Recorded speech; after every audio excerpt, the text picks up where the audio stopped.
Pero pag mga ano lang, mga ganito, madali lang naman kahit titig method, kaya mo ito sagutin eh.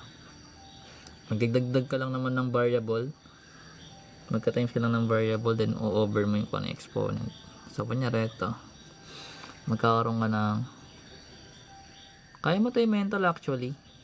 So, yung 3x squared magiging 3x cube over 3, so magiging x cube. So, bali B and C na lang yung sagot mo dito.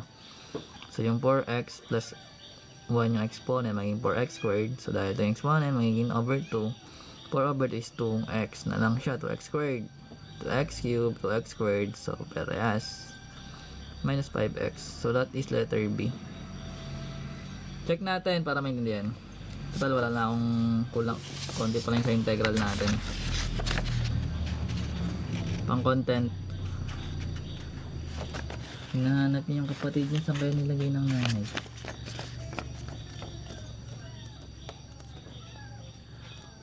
Ito na yung nanay. Malis. May sa higaan ko kasi. So, integral guys. So, di ba meron tayong integral of 3x squared plus 4x minus 5 dx. So, basically guys, i-distribute mo lang naman integral sign pati yung dx sa each terms. So, pero yung kung alam mo yung concept kasi kung paano yung gumagana pag ini-integrate mo na siya, bali magkakaroon ka dito ng n plus exponent, dadagdagan mo lang ng 1, then kung ano yung exponent, di-divide mo yung sa term na yan. So, para maintindihan, ganito yung ginagawa. So, di ba meron tayo dito ang 3x squared. So, plus 1 yung exponent, magiging 3x cube na siya. So, dahil meron kang cube na exponent, di-divide mo yon by cube. Ganun din gagawin mo sa ibang term. So, ibig sabihin, magkakaroon tayo ng 4x. So, dahil 1 lang exponent na ito, magdadagdagan ng 1, magiging squared siya. So, dahil may 2 doon, over mo by 2.